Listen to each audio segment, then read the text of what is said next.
हाँ हेलो नमस्कार मेरे प्यारे बच्चों, मैं आ गया हूँ फिर से आप लोगों के लिए दंदनाता हुआ एक वीडियो लेकर और आप लोग के समक्ष प्रस्तुत हूँ। हमारे साथ ऋषि वाजपेयी, मैं यूनिवर्स क्लास का ऑनर एंड टीचर हूँ और मैं अपने सभी भारतवासियों को प्रणाम करता हूँ। मैं सभी अपने बच्चों को बहुत ज़्यादा ही उनकी हेल्प के लिए ही मैं इन वीडियो का निर्माण कर रहा हूँ। तो देखिएगा कि आज हिस्ट्री सीरीज में हम लोग मैं क्या लेके आया हूँ। गुप्ता पीरियड में अगर मैं कहूँ स्वर्ण युग साइंस की नॉलेज के साथ तो बिल्कुल कह सकता हूँ, क्योंकि इतना सब कुछ निर्माण हुआ है कि देखकर अचंभा होता है। मतलब जो आज का साइंस है, अगर उसकी बेसिक रूपरेखा की बात कर ली जाए तो ये गुप्त पीरियड से ही इसका निर्माण हुआ था। चलिए देखते हैं क्या क्या है आज की वीडियो में। तो आज का जो लेक्चर नंबर हमारा ये 31 होने वाला है। जो आज का जो लेक्चर है वो हमारा 31 है। तो आज हम लोग इस चीज को देखेंगे और समझने की कोशिश करेंगे।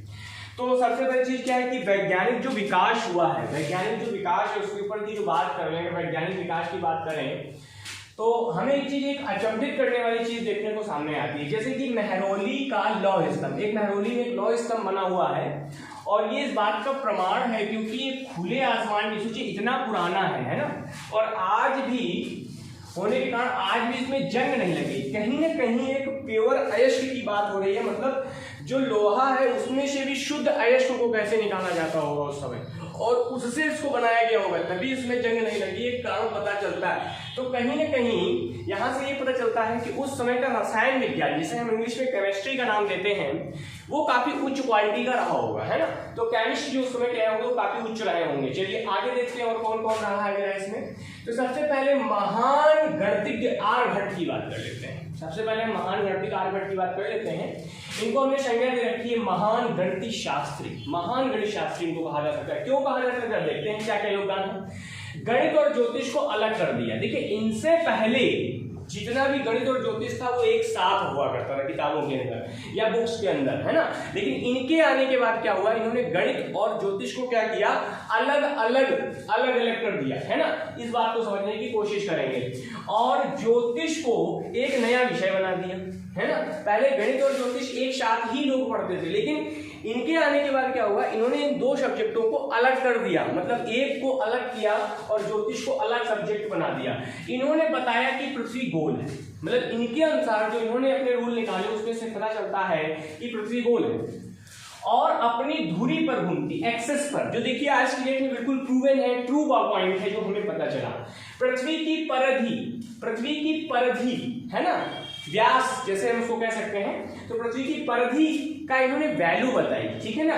और आर्यभट्टिम एक ग्रंथ है जिसकी इन्होंने रचना की। अच्छा, आर्यभट्टिम में और क्या क्या पता चलता है अगर आप पढ़े तो, सूर्य ग्रहण और चंद्र ग्रहण के बारे में भी बताया। सूर्य ग्रहण और चंद्र ग्रहण के बारे में भी इन्होंने बताया और ये भी बताया कि दिन और रात छोटे बड़े किस प्रकार होते हैं। मतलब इस चीज की भी व्याख्या उस बुक के अंदर कर दी कि दिन और रात किस प्रकार से छोटे और बड़े होते हैं।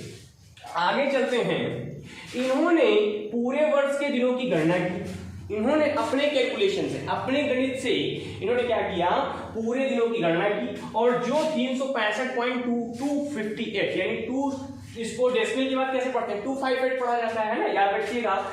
डेसिमल के बाद जो भी डिजिट होती हैं वो हम एक एक करके पढ़ते हैं, 1 टाइम्स करके। तो 365 टोटल और 258 जो आज भी कहीं ना कहीं एक्यूरेट है, ठीक है ना, बिल्कुल सही है।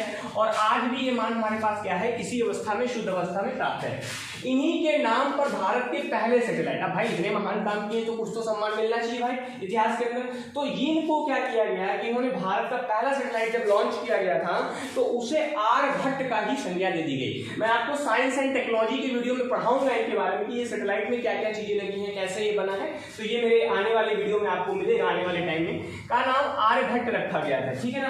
तो ये हमारे आर्यभट्ट जी थे जिनका मैंने आपको एक हल्का सा सारांश वर्ण आपको दे दिया है। आगे चलते हैं, ब्रह्मगुप्त के योगदान को देख लेते हैं। देखिए भौतिक शास्त्री है, महान भौतिक शास्त्री यानी फिजिशियन।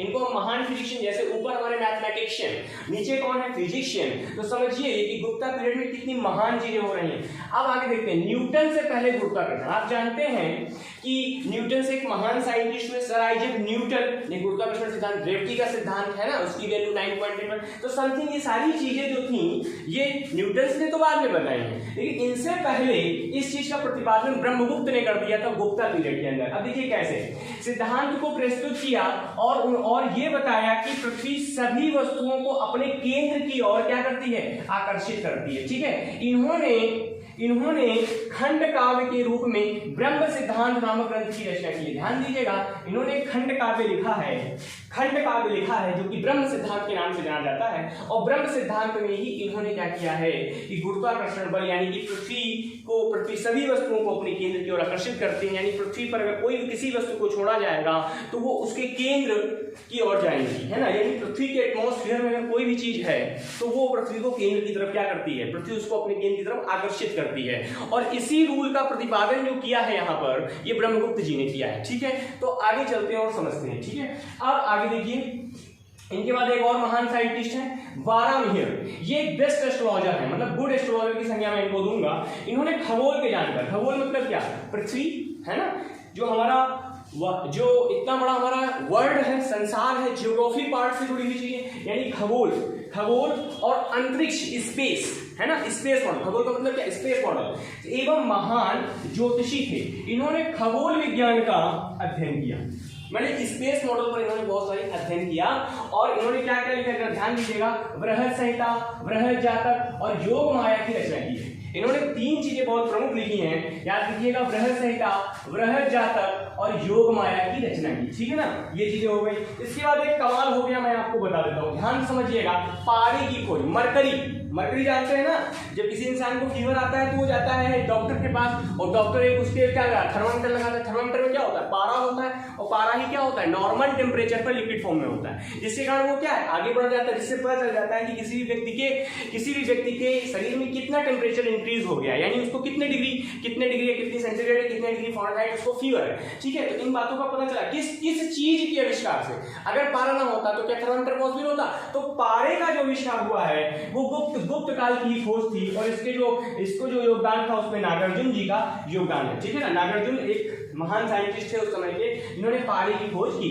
इसके बाद धन्वंतरी आते हैं, जो प्रमुख शल्य चिकित्सक थे। शल्य चिकित्सक ना, कटिंग पिटिंग, है ना, शरीर में कटिंग पिटिंग का मतलब समझ रहे हैं क्या है, मैं समझा रहा हूँ। शल्य चिकित्सा का मतलब होता है कि अगर शरीर के किसी अंदरूनी पार्ट में किसी प्रकार की प्रॉब्लम है तो उसको किस प्रकार से सही किया जाए, ये चीजों के बारे में, मतलब इन चीजों को ठीक करने के लिए कहीं ना कहीं शल्य चिकित्सा की आवश्यकता पड़ती है। क्यों, ऊपरी चीजों पे घाव पर तो आप ठीक मरहम लगा लेंगे, लेकिन अंदर की चीजों को कैसे ठीक करेंगे, तो इसके लिए शल्य चिकित्सा की आवश्यकता पड़ती है। तो शल्य चिकित्सा के रूप में एक प्रमुख चिकित्सक हमारे सामने आते हैं, जिनका नाम धन्वंतरी है, प्रमुख शल्य चिकित्सक। इसके बाद इन्हीं के एक चेले हैं, जिनका नाम है सुश्रुत हैं, और सुश्रुत जो हैं ये धन्वंतरी शिष्य और प्रमुख चिकित्सक हैं, ये भी एक प्रमुख शल्य चिकित्सक थे। इसके बाद वाग्भट्ट आते हैं, ध्यान दीजिएगा, वाग्भट्ट एक महान चिकित्सक हैं। इन्होंने अष्टांग हृदय नामक ग्रंथ की रचना की है। ठीक है ना, अष्टांग हृदय नामक ग्रंथ की रचना। वाग्भट्ट भी एक प्रमुख चिकित्सक है शरीर के, ये भी एक शल्य चिकित्सक है। इसके बाद चलते हैं शलिहोत्रा के पास। शलिहोत्रा महान पशु चिकित्सक हुए उस समय। ठीक है ना, शलिहोत्रा जो थे ये महान चिकित्सक, और इन्होंने अश्वशास्त्र है ना, अश्वशास्त्र यानी घोड़ों का शास्त्र, यानी घोड़ों को क्या क्या प्रॉब्लम होती है, घोड़ों को क्या खाना देना चाहिए, घोड़ों को किस तरह अस्पताल में रखना चाहिए, तो इन सारी चीजों की विस्तृत जानकारी, उनकी बीमारी से लेकर उनके हर जीवन में आने वाले विभिन्न तरह के प्रॉब्लम्स या जो भी चीजें उनकी प्रॉब्लम होती हैं उनके बारे में इन्होंने अश्वशास्त्र के अंदर इस चीज का उल्लेख कर दिया। इसके बाद आते हैं पालकाय क्या है, एक पशु चिकित्सक है, ध्यान रखिएगा, ये भी पशु चिकित्सक है। जिस तरह से शलिहोत्रा ने घोड़ों की चिकित्सा के ऊपर विशेष ध्यान दिया है, उसी तरह से पालकाय ने हस्ता आयुर्वेद की रचना की। ध्यान दीजिएगा, हस्ता आयुर्वेद को लिखने वाले कौन है, हस्ता आयुर्वेद को लिखने वाले जो हैं वो हमारे पालकाय जी हैं। ठीक है ना, और इन्होंने हाथियों की चिकित्सा से संबंधित ग्रंथ की रचना की, और ये सब अपने आप में गुप्त काल के लिए विशिष्ट है। ध्यान रखिएगा, जब इतनी सारी भूमिका रही है, देखिए आप देखिए गणित में भी अद्भुत विकास हुआ। ठीक है, आर्यभट्ट तो आप जानते ही हैं, है ना, तो आर्यभट्ट ने कहीं ना कहीं यहाँ पर देखिए मैथमेटिक्स को अच्छा किया है ना, क्योंकि इतना अच्छा कैलकुलेशन करके बताया। गणित अच्छी थी उस समय। वैज्ञानिक स्तंभ देखें तो केमिस्ट्री हमें ऊपर देखने को मिलती है, मैरोली स्तंभ के आधार पर हमने उसकी जानकारी ली, इतना अच्छा है, यूज किया जाता था उस समय, है ना। और भौतिक शास्त्र भी बहुत अच्छे, क्योंकि ब्रह्मगुप्त ने उस चीज को प्रतिपादित कर दिया, कहीं ना कहीं सिद्धांत दिया है ना कि पृथ्वी सभी वस्तुओं को अपने केंद्र की ओर खींचती है ना। आगे चलते हैं, वाराणसी ने क्या किया, यहाँ पर एक महान ज्योतिषी हुए हैं नागार्जुन ने पारी की खोज की, मतलब एक गुड केमिस्ट्री हम इनको कह सकते हैं। शलिहोत्रा चिकित्सा से जुड़े हुए थे, पालकाय भी चिकित्सा से जुड़े हुए थे। तो कहीं ना कहीं इसके बाद देखिए हस्तायुर्वेद की रचना की, हस्तायुर्वेद मतलब हाथियों से जुड़ा हुआ ग्रंथ, जिसमें हाथियों की चिकित्सा, हाथियों का खान पान, हाथियों का रहन सहन किस प्रकार से किया जा सकता है, और सारी चीजें मतलब हाथियों को जो भी प्रॉब्लम्स आती हैं उनको किस प्रकार से ठीक किया जा सकता है। तो इस चीज पर, इन चीजों से हमें ये पता चल जाता है कि जब इतनी सारी चीजों का निर्माण हुआ, मतलब इतनी सारे ग्रंथों का निर्माण हुआ और इतने सारे विशिष्ट व्यक्तियों ने किया है, तो इससे हम एक बात तो कह सकते हैं कि गुप्ता पीरियड जो था वो साइंस पीरियड के हिसाब से एक स्वर्ण पीरियड कहा जा सकता है, ठीक है ना। तो ये बात आपको मैंने आज की वीडियो में बता दी है, और यहाँ से बहुत सारे क्वेश्चंस बनते हैं पेपर में, तो आपको अगर एक आइडिया लग जाएगा तो इस हिसाब से आप अपने पेपर को अच्छा कर पाएंगे। और देखिए हमने गुप्त साम्राज्य में आज गुप्तकालीन विज्ञान पढ़ा है, साइंस पढ़ा है कि साइंस में टेक्नोलॉजी में क्या क्या विशिष्ट चीजें हुई हैं।